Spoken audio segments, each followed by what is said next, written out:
झारखंड में मानसून सत्र चल रहा है और विधानसभा में विपक्ष द्वारा मुख्यमंत्री हेमंत सोरेन के इस्तीफे की मांग उठी है।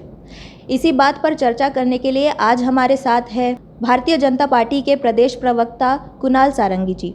कुणाल सारंगी जी, आपका बहुत धन्यवाद। पहले दरअसल बात यह है कि बहुत सारे लोग हैं जो अभी भी इस प्रश्न में अटके हुए हैं कि आखिर ऐसा क्या हुआ कि मुख्यमंत्री के इस्तीफे की मांग बीजेपी कर रही है। तो आप वहीं से शुरू कीजिए कि किन किन कारणों से बीजेपी मुख्यमंत्री हेमंत सोरेन के इस्तीफे की मांग कर रही है। देखिए, प्रमुख विपक्षी दल होने के कारण लोकतंत्र में ये व्यवस्था है कि जब राज्य के लोगों की आकांक्षाओं को पूरा ना होते हुए देखा जाए, लोगों की जो उम्मीदें थी सरकार से उसे ध्वस्त होते हुए देखा जाए, तो लोकतांत्रिक तरीके से प्रमुख विपक्षी दल की ये नैतिक जिम्मेदारी है कि इन बातों को राज्य के जनता के सामने रखे।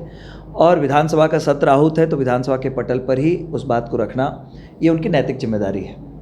इस क्रम में अभी आप अगर पिछले 10 दिनों के भी घटनाक्रम को देखें तो राज्य में संभवतः पहली बार ऐसी स्थिति है कि मुख्यमंत्री को लगता है सांप सूंघ गया है।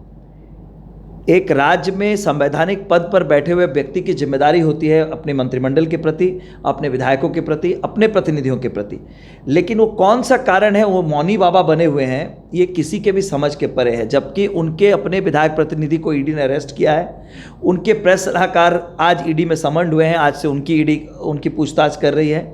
उनके सत्ताधारी जो दल हैं, साथ में जो समर्थन दे रहा है कांग्रेस, 3 विधायकों को कैश के साथ पकड़ा गया है कलकत्ता में, पुलिस सीआईडी उसकी जांच कर रही है। एक ऐसे विधायक जिन्होंने राज्य के इस घटनाक्रम को देखते हुए असम के माननीय मुख्यमंत्री महोदय पर बेतुका आरोप लगाया है, झूठी एफआईआर फाइल की है, जिसके बाद अब पूरी पार्टी की फिर से छिछलेदार हो रही है कांग्रेस की। इन तमाम बातों पर क्या राज्य के मुखिया को अपना वक्तव्य नहीं देना चाहिए? क्या उन्हें नहीं बताना चाहिए कि जो लोग उनसे सीधे तौर पर जुड़े हैं, आज भ्रष्टाचार में उनके डूबे होने के जो प्रमाण मिल रहे हैं ईडी को और जिस पर कार्रवाई हो रही है, क्या राज्य की जनता का ये अधिकार नहीं है अपने मुख्यमंत्री से जाने कि आखिर किस कारणों से वो चुप हैं? तो अगर इस तरह से ये सरकार भ्रष्टाचार के हर महत्वपूर्ण मामले पर उदासीन रहेगी तो कोई नैतिक अधिकार नहीं है इनका राज्य की सत्ता में बने रहने का, और माननीय मुख्यमंत्री समेत पूरे मंत्रिमंडल को इस्तीफा देना चाहिए और इस सरकार को जितनी जल्दी इस सरकार की विदाई हो राज्य की जनता के लिए भला है। जी, तो जैसा कि आपने कहा, अभी 3 कांग्रेस एमएलए जो कैश के साथ पकड़े गए हैं, विपक्ष का ये कहना है कि ये भाजपा या विपक्ष का ही, उनके विपक्ष का ही चाल है जो सरकार गिराना चाहती है। और इसके पहले भी विपक्ष ने यही कहा है कि ऑपरेशन कमल चल रहा है देश भर में। तो इस पर आपकी क्या राय है? पहली बात तो मैं आपको स्पष्ट कर दूं, फुरकान अंसारी भाजपा में नहीं है।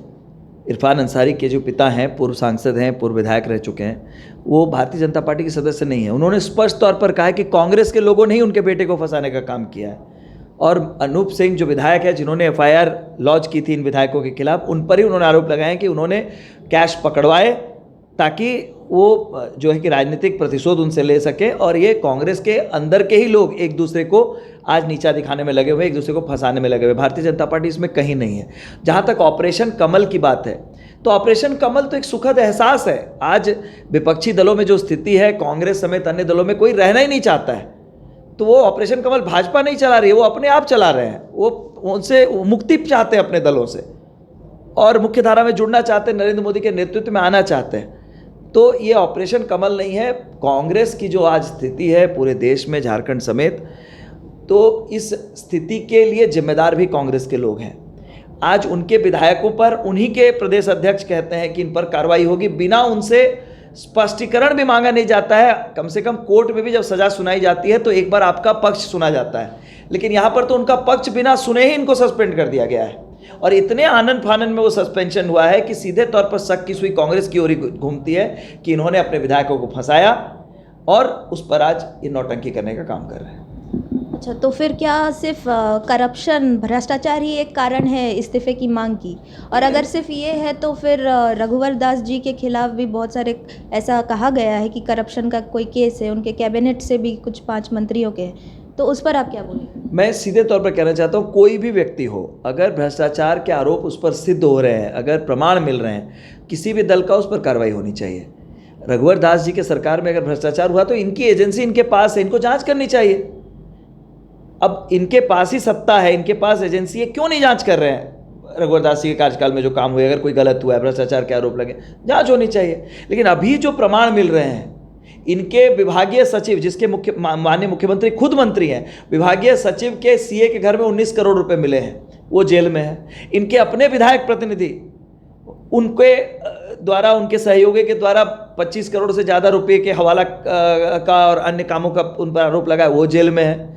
इनके अपने प्रेस सलाहकार के आज से सुनवाई शुरू हुई है ईडी के कोर्ट में, वो जा रहे हैं ईडी के सामने, उनसे पूछताछ हो रही। तो भाई ये तो प्रमाण है सीधे। इसके बाद भी अगर सरकार ये कहती है कि भारतीय जनता पार्टी कर रही है, तो ये जो नोटों के जखीरे बरामद हो रहे हैं, ये क्या भारतीय जनता पार्टी ने उनके घर में रख दिए लेके? तो अब ये नौटंकी चलने वाली नहीं है। देश की जनता देख रही है, राज्य की जनता देख रही है किस तरह से भ्रष्टाचार में आकंठ डूबे हुए लोग, और सिर्फ भ्रष्टाचार ही मामला नहीं है, आप बेरोजगारी को ले लें, जेएसएससी के पेपर्स लीक हो रहे हैं, जितनी प्रतियोगी परीक्षाएं सब में भ्रष्टाचार के आरोप लग रहे हैं, बेरोजगारी चरम पर है, राज्य सरकार के पास कोई विजन नहीं है। आप लॉ एंड ऑर्डर की बात करें, मर्डर का कैपिटल बन चुका है झारखंड, कोई सुरक्षित नहीं है। जमशेदपुर, रांची समेत सभी शहरों में लोग अपने आप को असुरक्षित महसूस करें। ये तमाम कारण है, और इस पर जो सरकार की उदासीनता है, सरकार कुछ करने की स्थिति में नहीं है, इसलिए हमें लगता है कि सरकार को सत्ता में बने रहने का कोई मौलिक अधिकार नहीं है।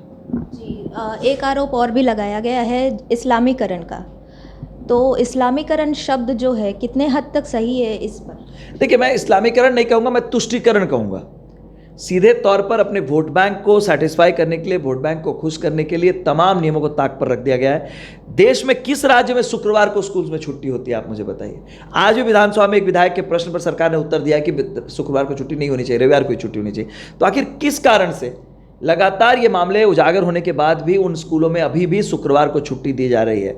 उल्टे सत्ताधारी दल से जुड़े हुए लोग जाकर शिक्षकों को मारपीट कर रहे हैं कि क्यों आप शुक्रवार को छुट्टी नहीं दे रहे हैं, प्रार्थनाएं बदल दी जा रही हैं।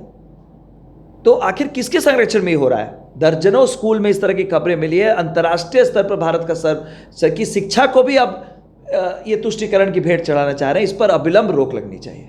जो सरना कोड है उसको लेकर भी आदिवासी समुदाय ये कह रहे हैं कि वो हिंदू से अलग है, तो आपको क्या लगता है, ये उनकी खुद की मनोइच्छा एक अलग धर्म बनाने का, या ये सियासी ढंग से उनके मानसिकता में ये गढ़ा गया है? देखिए, मैं इस पर इसलिए टिप्पणी नहीं करना चाहूँगा कि ये न्यायालय के अधीन है मैटर, और राज्य सरकार ने केंद्र सरकार के पास अपनी जो रिकमेंडेशन है वो भी भेजी है। केंद्र सरकार तमाम पहलुओं को देख रही है, तो इस पर जब कोई निर्णय आ जाए तभी इस पर बात करना उचित होगा।